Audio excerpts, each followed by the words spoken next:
Pour vous permettre de comprendre et pouvoir suivre la mise en pratique des éléments que nous vous avons donnés précédemment dans les règles de routage et d'acheminement, nous allons détailler ici un exemple simple permettant à une machine de faire un test de type ping sur une autre machine appartenant à un autre réseau. Le réseau que nous allons utiliser dans notre exemple est simple. Nous avons deux groupes de machines. Un premier groupe de postes de travail qui est matérialisé par PC1, PC3 qui sont organisés dans un premier réseau dont le routeur est R1. Et puis nous avons ensuite un réseau de serveurs avec une machine destinée à l'administration qui est PC2, donc le DNS Service Bay. Et ça, c'est dans un même réseau logique avec un routeur R2. Nous allons donner le plan d'adressage. Donc, j'ai une première zone pour le premier réseau avec le calcul du réseau. Donc, si je prends une adresse réseau, pour l'adresse réseau, une adresse IP et le masque. Donc, prenons par exemple l'adresse IP du routeur qui est 192.168.10.1 et le masque qui est en 255.255.255.192. Je vais obtenir comme adresse du réseau 192.168.10.0. Je vais faire de même avec l'autre réseau qui, lui, va avoir un masque en 255.255.255.224. Et si je prends n'importe quelle adresse IP, donc une adresse IP et le masque, ça va me donner par exemple pour l'adresse IP du routeur 192.168.10.65 et le masque, je vais obtenir comme adresse réseau 192.168.10.64. Tiens, une première question. Si j'ai un masque en 255.255.255.192, combien d'adresses IP sont disponibles sur ce réseau? Je vais m'intéresser au nombre de bits laissés à 0. Donc, dans la partie octet de poids faible, je vois que j'ai 6 bits à 0, pour ce correspondant donc au poids faible par rapport à 192, puisque c'est 1 suivi de 6 bits à 0. Je vais donc avoir 2 puissance 6, c'est-à-dire 64, moins 2, donc 62 adresses IP utilisables. Parmi ces adresses IP, bien sûr, j'ai celle du routeur qui est en 10.1. Si je fais de même par rapport à l'autre réseau que je vous ai présenté, vous êtes en 224. Donc 224, ça veut dire que je n'ai laissé que 5 bits à 0 dans l'octet de poids faible. Donc je vais avoir 2 puissance 5, moins 2 adresses IP utilisables, donc 30 adresses IP utilisables. Pour relier ces deux réseaux, pour leur permettre de parler l'un avec l'autre, eh bien, on va installer un troisième réseau qui va permettre de lier les routeurs. Donc, vous voyez que mes routeurs ont deux interfaces déjà, au minimum. Et je vais faire également, dans mon plan d'adressage, l'organisation des adresses dans ce troisième sous-réseau. Prenons par exemple un masque qui serait à 255.255.255.240, c'est-à-dire que je vais laisser seulement 4 bits à 0 dans le dernier octet. Je vais donc avoir 2 puissance 4 moins 2 adresses IP disponibles, c'est-à-dire 14 adresses IP, étant entendu que dans ces 14 adresses IP, j'ai trouvé par exemple mes deux adresses IP du routeur, de mes deux routeurs. Si je calcule l'adresse du réseau, je procède de même, je prends une adresse IP et le masque, et je vais donc voir que ce réseau est à 192.168.10.96. Maintenant, dans notre exemple, on va s'intéresser aux mémoires, au cache ARP, c'est-à-dire que chaque machine va avoir une petite table stockant l'adresse IP et l'adresse MAC qui lui est associée, et on va remplir ces tables au fur et à mesure. Alors, dans notre exemple, on va supposer que la machine PC1 va lancer une commande ping sur Service Bay juste pour voir si la machine lui répond. Donc, je tape au clavier ping Service Bay. Le problème, c'est que je connais Service Bay, mais je ne connais pas du tout son adresse IP. Donc, en fait, pour pouvoir trouver l'adresse IP de Service Bay, il va falloir d'abord que PC1 fasse une requête au serveur DNS pour trouver l'adresse IP de Service Bay. Comment connaît-il l'adresse IP du serveur DNS? Tout simplement parce qu'il l'a dans ses tables de configuration. Alors, mon premier problème est d'envoyer ma requête DNS au serveur DNS. Donc, comment est-ce que je vais procéder? J'ai déjà regardé si le serveur DNS est sur le même réseau que moi. Donc, je prends l'IP du DNS, qui est 192.168.10.66, et je vais faire un « et » avec mon masque, qui est 255.255.255.192. Je vais estimer, avec la vision que j'ai du réseau, que l'adresse du réseau du DNS serait 192.168.10.64. Je vais faire de même avec mon adresse IP. Et je vais trouver que mon adresse réseau, c'est 192.168.10.0. Effectivement, je ne suis pas sur le même réseau. Donc, il va falloir obligatoirement passer par le routeur que je connais, qui est 192.168.10.1. Enfin, je connais son adresse IP, mais je ne connais pas son adresse MAC. Donc, il va falloir que je résolve l'adresse MAC du routeur. Donc, pour cela, je vais utiliser le protocole ARP. Je vais envoyer une première requête ARP qui va être envoyée à toutes les machines de ce réseau local. C'est-à-dire que je vais utiliser l'adresse MAC de diffusion en disant bah, c'est moi PC1 avec mon adresse MAC, j'ai cette adresse IP et je cherche l'adresse IP du routeur R1. Toutes les machines du réseau 1 vont recevoir cette requête ARP et seul le routeur va se reconnaître. Et il va répondre en disant bah voilà, c'est moi le routeur, c'est pour Mac PC1, c'est moi le routeur R1, voilà mon adresse IP, c'est pour l'IP de PC1, moi je réponds. Donc, on voit bien qu'il y a un flux entre seulement maintenant le routeur R1 et PC1. Et si je m'intéresse au cache ARP, qui va être figuré sur le routeur R1 et sur PC1, ben on pourra voir que je vais avoir dans ces caches ARP l'adresse IP de PC1 et l'adresse MAC de PC1 sur R1 et de manière symétrique l'adresse IP et l'adresse MAC associées pour le routeur R1.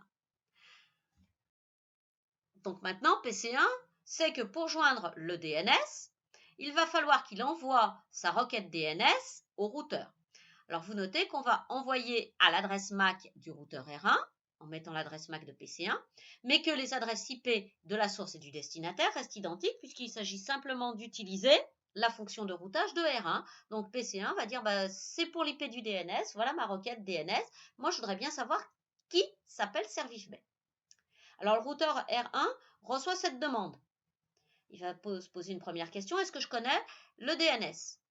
Donc pour ce faire, il va faire le calcul de l'adresse réseau que lui estime pour le DNS. Donc, il va prendre l'adresse IP du DNS, le masque de réseau qu'il connaît, c'est-à-dire sur sa deuxième interface, puisque évidemment, il ne vient pas du premier réseau.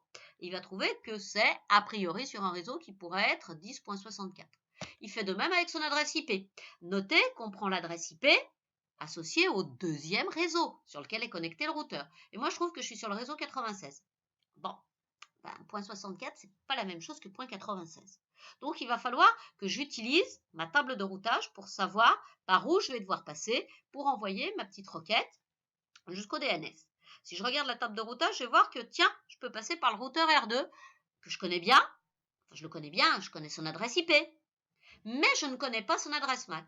Comment est-ce que je vais faire? Ben, tout simplement, je vais envoyer une requête ARP sur l'adresse de diffusion du réseau, du deuxième réseau, et en disant, voilà, moi c'est R1, 10.98, je cherche l'adresse de MAC associée à R2, 10.97. Donc on va diffuser cette requête ARP à toutes les machines de ce deuxième réseau. Bien sûr, parmi toutes ces machines, a priori, il n'y aura que R2 qui se reconnaîtra et qui va renvoyer sa réponse en disant, voilà, moi, voilà mon adresse MAC, c'est pour l'adresse IP du routeur R1 qui est en 10.98. Vous voyez ici que j'ai noté MAC2 R1 puisque j'ai deux cartes réseau différentes, chacune d'elles étant associée à une adresse IP. À ce niveau-là, R1 complète sa table ARP en ajoutant l'adresse IP de R2 et l'adresse MAC de R2. Et R2 fait de même en ajoutant dans son cache ARP l'adresse IP de R1 et l'adresse MAC de R1. Donc maintenant, R2 sait qu'il peut envoyer la requête DNS. R1 va l'envoyer sur R2. Elle arrive sur R2 et R2, il a le même problème. C'est-à-dire qu'il va devoir regarder quelle est son adresse réseau. Il va faire son calcul, en se disant, voilà, sur l'autre patte, moi je suis connecté à un autre réseau qui est en 10.64 puisque je vais prendre mon adresse IP et le masque de l'autre réseau sur lequel je suis connecté. Je vais faire de même avec l'adresse IP du DNS et le masque de ce réseau. Ah, tiens, je trouve 10.64, c'est la même adresse. Donc, je vais pouvoir envoyer cette demande directement au DNS. Oui, mais voilà, je connais le DNS, je connais son adresse IP, mais je ne connais toujours pas son adresse MAC. Donc, en fait, comment je vais faire? Eh bien, R2 va envoyer à toutes les machines de ce troisième réseau sur l'adresse MAC de diffusion la requête ARP pour dire coucou, moi c'est R2 en 10.65 et je recherche l'adresse du DNS 10.66 et j'aimerais bien trouver son adresse MAC. Donc toutes les machines de ce troisième réseau vont recevoir cette requête ARP. Seul bien évidemment le DNS va se reconnaître et va renvoyer sa réponse qui va arriver ainsi sur R2. À ce moment-là, si on regarde les caches ARP, on voit que le DNS a bien enregistré l'adresse IP de R2 et que R2 a bien aussi enregistré l'adresse MAC associée au DNS. Donc là, maintenant, a priori, le DNS va pouvoir récupérer la requête. Donc, R2 envoie la requête DNS en disant, voilà, il y a service B qui doit avoir une adresse, mais moi, j'aimerais bien avoir l'adresse IP de service B. Et bien évidemment, c'est pour IP PC1. Alors, le DNS va consulter ces tables. Il va voir que service B a comme adresse 10.67 et il va vouloir envoyer cette réponse à PC1. Pardon. Donc, même chose. Est-ce que le DNS connaît directement PC1? Donc, je vais regarder l'adresse IP du destinataire, PC1. Je fais un œil avec mon masque et j'ai trouvé qu'il est sur le réseau potentiellement 10.0. Je vais faire de même avec mon adresse. Mince, moi je suis sur le 10.64. Bon, il va falloir que je passe par R2. D'accord? Je connais l'adresse IP de R2, je connais surtout l'adresse MAC de R2. C'est parfait. Je vais pouvoir envoyer ma réponse directement à R2 puisque je connais l'adresse MAC de R2. Ma réponse du DNS va donc arriver sur R2. Une fois que la réponse du DNS arrive sur R2, elle est pour PC1, il va falloir que je réfléchisse et que je me dise, est-ce que je peux joindre directement PC1? Je vais prendre l'adresse IP de PC1, je vais faire un « et » avec mon masque, je vais estimer que c'est l'adresse 10.0. Je fais de la même chose avec mon adresse IP, bien sûr sur l'autre patte. Je trouve que je suis sur le 10.96, 10.0, 10.96, c'est pas tout à fait la même chose. Donc je consulte ma table de routage, je me dis il faut que je passe par R1. Est-ce que je connais R1? Oui, je connais son adresse MAC. C'est merveilleux. Donc je peux lui envoyer directement la réponse. R1 va recevoir ce paquet. Il va voir que c'est pour PC1. Je vais calculer son adresse réseau. Je regarde quelle est mon adresse réseau, que je connais sur mon autre patte. Je suis sur le même réseau. Il faut que j'envoie à PC1. Est-ce que je connais l'adresse MAC de PC1? Je consulte ma table cache, ARP. Oui, je connais l'adresse MAC de PC1. Je peux lui envoyer la réponse du DNS. Très bien. Maintenant, PC1 sait comment joindre service B. Enfin, il connaît l'adresse IP de service B. Maintenant que PC1 connaît l'adresse IP de service B, il va pouvoir lui envoyer la commande echo qui va permettre de mettre en œuvre le ping. Donc, on va envoyer un petit paquet à service B répondra en l'horodatant et on pourra calculer ainsi le délai. Donc, je prépare cette commande echo, si je suis PC1, et puis il va falloir que je me dise, est-ce que je peux atteindre directement service B? Donc, comment je vais faire? Je vais faire comme tout à l'heure pour le DNS, je vais calculer mon adresse réseau. J'ai trouvé que je suis sur le réseau 10.0 en calculant mon adresse IP et mon masque. Je fais de même avec l'adresse IP du destinataire et mon masque. Et j'ai trouvé qu'il est sur 192.168.10.64. Malheureusement pour moi, ce n'est pas tout à fait le même réseau. Donc, il va falloir que je passe par le routeur R1. Est-ce que je sais atteindre R1? Je regarde dans mon cache ARP. Oui, j'ai l'adresse MAC de R1. Donc, je vais pouvoir lui envoyer directement la commande echo. Cette demande d'echo va arriver sur R1 qui se dit, tiens, c'est PC1 qui veut causer à service B. Est-ce que je connais directement service B? Je vais regarder. Je trouve, si je regarde sur mon autre patte réseau, que je trouve un 10.64, je regarde mon adresse IP et mon masque, 10.96, non, je ne connais pas, je consulte ma table de routage, il faut passer par R2, et donc, il va falloir que j'ai l'adresse MAC de R2. Est-ce que j'ai l'adresse MAC de R2? Bien évidemment, je l'ai dans mon cache ARP, puisque j'avais déjà résolu pour aller au DNS. Donc, j'envoie mon petit paquet d'écho directement sur R2. On est content, on arrive sur R2. Alors, R2 a reçu la demande d'écho en provenance de PC1. Il faut qu'il arrive à atteindre Service Bay. Donc, il va se poser la question, est-ce que Service Bay est sur le même réseau que moi? Donc, je commence par calculer mon adresse réseau, l'adresse réseau de Service Bay. Tiens, je suis sur le même réseau. Oui, mais voilà, est-ce que je peux atteindre directement Service Bay? Est-ce que je connais tout? Pour Service Bay, je connais son adresse IP, mais non, je ne connais malheureusement pas son adresse MAC.